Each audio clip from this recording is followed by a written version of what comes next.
Hello, everyone. It has been a while since I actually came live here on LinkedIn, and I'm actually streaming live on YouTube as well.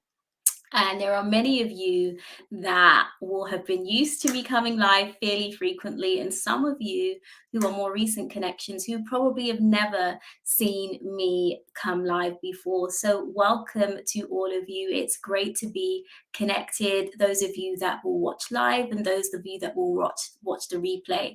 For those of you who aren't quite sure about who I am, my name is Katrina Douglas. I am the founder of the Launch Strategist, an organization that helps aviation and aerospace companies launch into their next level of growth in order to become more scalable, more profitable, and more resistant to market forces. So, why am I on here this morning? Well, I have been mulling over a few things, always mulling over things. But the question that's really been on my mind, as someone that is a marketer and specializes in helping organizations increase their marketing effectiveness, is why do aviation aerospace companies actually need to invest more in marketing? And I want this to be an open dialogue. So if you are watching, please feel free to chime in. If you disagree or agree, would love to hear your views. It's an open forum here. And so there are a number of reasons why I think, particularly in this moment of time and where the aviation and aerospace industry is, it needs to be investing more in marketing. Not least because, number one, when you look at the industry from the outside, most people cannot name a single aviation and aerospace company unless it's an airline. And even then, they can only name like the Virgins, the BAs, and the national kind of airlines. And that's problematic because it is it's such a strong contributor to the global economy. It impacts so much. For most people not to be able to name an aerospace or aviation brand unless they work in the industry should raise alarm bells. Also, when you look at the standard of marketing across the industry, whether that's a website, whether that's marketing campaigns, whether that's the way companies communicate, even here on LinkedIn, it seems to be light years behind. And there's a number of reasons, like I said, why in this particular moment in time that needs to be changed, that needs to change. Not least because one of the biggest threats facing the aviation industry is a labor shortage. And that's for two reasons. So you saw a lot of people leave the industry during COVID, never to return. And then also the aging of the industry as well. The average airplane maintenance person is in their 50s. And if you go to a lot of in industry events, it's a lot of the same people and same demographics, been in the industry for years. And so you're facing this huge labor shortage. You're facing this real threat of lack of diversity. And simultaneously, you're in one of the most historic seasons in aviation history. So everything from artificial intelligence, everything from, drones and urban air mobility and sustainability and unmanned aircraft, and so much going on in the sector. And so the old ways of communicating are not going to work. They're just not going to work. You need new messages. You need to connect with new stakeholders, communicate in new and fresh ways. You have brand new competition coming from companies like, if we look at Play and Norse in the airline area, you know, long haul, low cost airlines, and competition from companies that historically and people that historically are not from the aviation industry. And as the aviation industry moves forward, historically a lot of companies were B2B. So, a lot of companies, these aviation companies, sold into government, and you're going to have new types of investors, new types of client groups, and it's going to be really important that those companies that are staples in the industry and those coming up in the industry actually know how to communicate their message, actually know how to attract the clients, the stakeholders, the investors that are going to be important in this next wave of progress, in this next wave of growth. So I was thinking about, so why are we in this situation where you don't really see aviation companies investing in marketing at the same level as a lot of other industries? Why is this? And so I want to go through some of the objections, some of the things, the thoughts about marketing, and why there is, I would say, a lack of investment compared to other industries, why that is in the industry. And if you're listening to this and you're in the aviation industry and you're thinking, do you know what, Katrina, I don't quite agree with you. I think you're wrong. I want to hear your views, but these are my thoughts on why I think, even though for me, the need for better marketing, the need for marketing effectiveness is screaming, why there is still a reluctance in the industry to invest more in marketing. And so here are my thoughts. So the first one is, historically, I think aviation companies have been led by engineers, brilliant minds, just incredibly brilliant individuals who just want to focus on things like safety, and of course that's paramount, engineering capability, science and technology, but haven't necessarily been commercially minded. And that's not necessarily a criticism, because without these great engineering minds, the industry wouldn't be where it is. The innovations we're seeing in space and aviation would not be here without these great minds. But I think we're in a place where, in order to progress now, there needs to be thought around the commercial models, the business models, some more entrepreneurial thinking that comes into the industry. But that's my first thought, that actually historically the industry has been led by engineers, which, like I said, isn't problematic on some level, but when it comes to progressing forward, maybe there needs to be increased focus on commercial capability as well as engineering talent. The other thing is, the industry is very tight knit, and again, the great thing about that is that, coming in as a relatively new person into the industry, there is such a sense of camaraderie and community that is really refreshing and positive to be part of. But then the downside of that is that it can be an echo chamber when you're constantly around the same people, literally, that look like you, think like you, have been in the industry like you. There is a sense of group think as well. There is a sense of that, actually it's a little bit echo chamberish, not in all cases, but because the industry is so tight and in many ways so close, that kind of fresh, innovative thinking isn't always there. And I understand that, because the priority has to be things like safety, the priority has to be things of like people that really, really know and understand what they're doing. But I think as the industry evolves post COVID, as we're seeing all these innovations and all these different types of stakeholders, again, the old ways won't work, and fresh ways of communicating and fresh ways of thinking and fresh ways of getting the message out. And also, as new incumbents come in and the barriers to entry lower, you're going to have to work a little bit harder to maintain your position. And I think of other sectors where you had giants like Blockbuster back in the day, with those of you who are old enough to remember, who kind of led the video rental market. And then you had Netflix. And had you spoken to, say, a CEO of Blockbuster back then, and I remember there was Love Film again through the letterbox, and you received CDs and DVDs through the letterbox, which was the predecessor to kind of Netflix.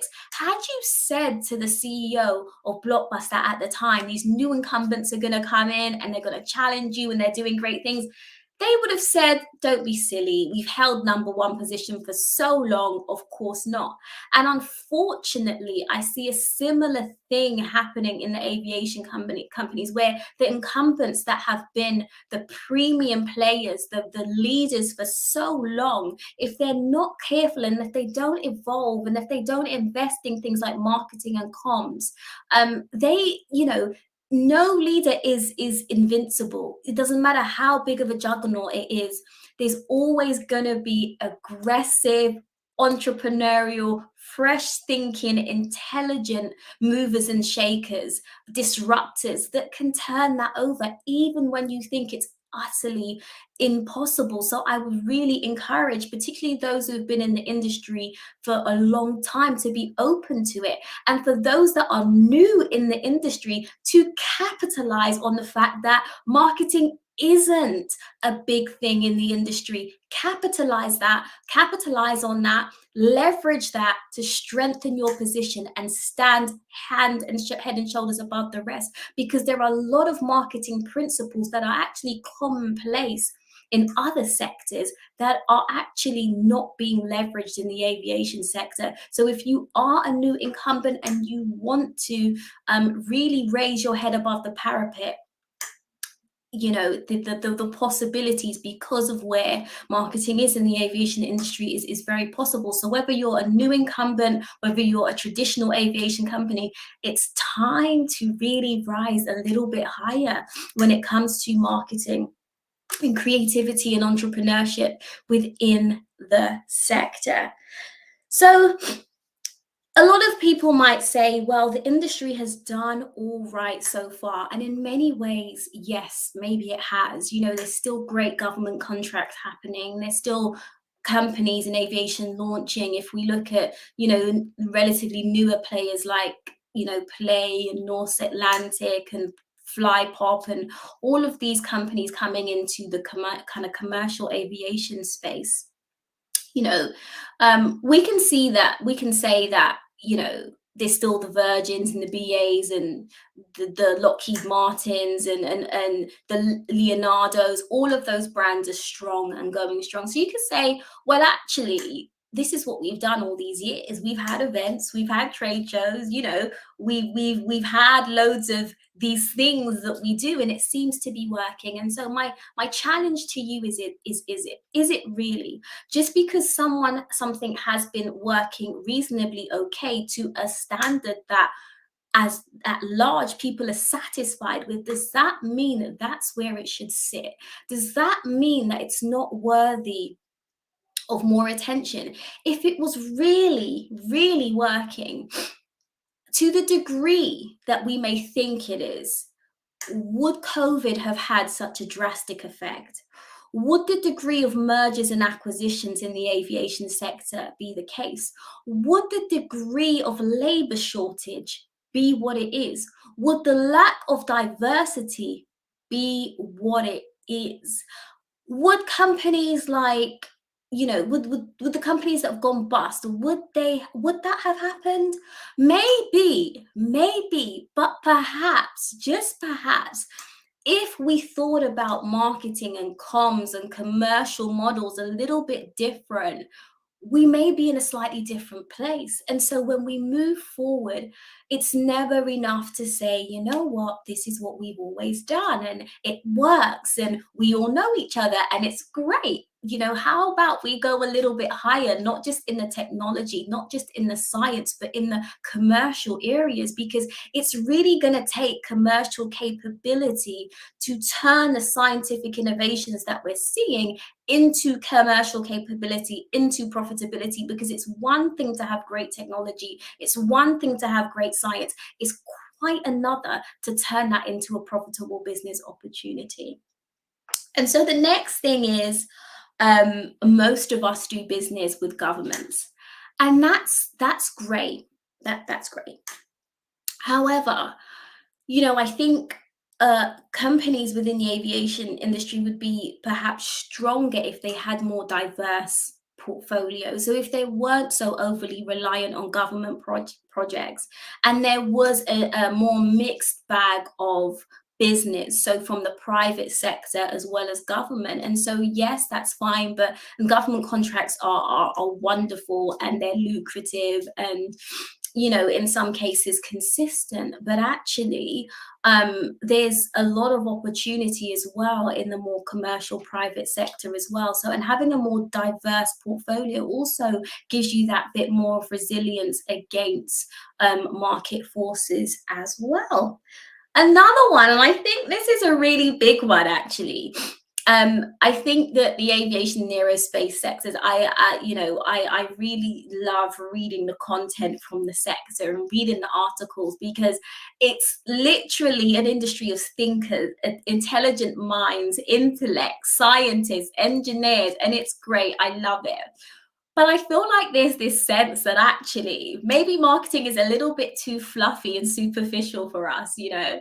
And I don't think there's this real understanding of what the impact that marketing can actually have on the bottom line, the impact that marketing can have in building a more resilient, well-rounded organization, a business that is able to scale and stands the test of time and has that longevity. I don't know that there is that understanding across the sector of the value of marketing, or whether it's just viewed as fluffy marketing and PR without any real substance. And so, there seems to be kind of a need for maybe re-educating the marketplace on the value, and that how actually marketing at its best isn't fluffy and it isn't superficial. It adds value at every level of the business. It's about intelligent communication that simply resonates with the people that you want to reach, and encourages them to take action. And there's so many ways that you can do that beyond what is being done at large, in the industry. And I think it's a really strong way to add value to all the scientific and engineering, um, uh, innovations and breakthroughs that we are seeing. And so those are like my core reasons for why I think that it's not, and marketing isn't perhaps invested in as much, and why I think it should be. Um, and I think that, just to kind of wrap up, 6 reasons aviation companies should invest in marketing is very briefly. Number one, increase competition. There are people diversifying within the sector. There's new players coming in within the sector. And as new people from different industries and entrepreneurs and investors come in, as the barriers to entry become lower, it becomes more affordable, it becomes more accessible. We're seeing this in the drone market, where we're seeing this in commercial aviation, we're even seeing this in space. The accessibility to space has become more affordable, more accessible. We've seen that with the rise of CubeSats and mini satellites. Space has become more accessible. Aviation has become more accessible. It's no longer the preserve of the elite and the people that have been in it for decades. Like, there is competition coming. So that is the first reason that I believe that marketing is going to be increasingly important. The industry is going to become increasingly competitive in a post-COVID economy. In some ways, the gloves are kind of off a little bit, and it's gonna be fun, but it's going to be survival of the fittest as well. So changing customer needs, and so as sustainability and affordability becomes more important, it's about communicating those messages as well. A more diverse group of stakeholders and investors. We've spoken about the labor shortage. We spoke about investors that have a lot of money to and want to invest in the sector, but also need to understand the sector and don't necessarily speak the language that people in the aviation industry speak. So you're going to have to learn to speak in a way that they understand and can connect with the message and what you're doing. So we've spoken about the labor shortage, and the need for industry and brand visibility. The fact that the industry is doing so many great things, and actually most people can't name a single aviation and aerospace company unless you're in the sector. So that kind of summarizes my key points, and I would really love your feedback, whether you agree, whether you disagree, whether you'd like to add something to the conversation. I really, really would like to hear your thoughts. And so tomorrow, I'm actually running a webinar on how companies can increase their marketing effectiveness, how aviation and aerospace companies can increase their marketing effectiveness. That's taking place at 4 p.m. British Standard Time tomorrow, 4 p.m. tomorrow, the 17th of May. And I will actually be teaching those that attend where to start when it comes to increasing their marketing investment, marketing efficiency and effectiveness. How do you actually do that? Because it's one thing to, you know, raise awareness of an issue. It's one thing to know that there is a problem. It's quite another to um, know how to fix it. And that here at the Launch Strategist, we're very solution orientated. We never just want to raise problems, but we also want to deliver viable solutions for you. And that starts with that starting. Well, it started, but one of the ways we're doing that is through our free webinar. We really want to equip your organizations to be able to put some of this stuff in place. So if that resonates, join us tomorrow. I will put the link in the comments. You can go over to our website, thelaunchstrategist.com. A pop-up will come up for that webinar and you can sign up. Failing that, you can just type in thelaunchstrategist.com/marketing-effectiveness and you'll go directly to the landing page. Either way, I hope to see you there. I will be providing some useful and very practical tips for you to take away. If you are watching this on YouTube, do subscribe to the channel. If you are watching this on LinkedIn, please do comment if you have found, or like and share if you have found the content valuable and think it might be valuable to your network. If you have any questions about the work we do here at the Launch Strategist, please don't hesitate to reach out. And I hope you have a wonderful Tuesday and hopefully speak to you again soon. Bye bye.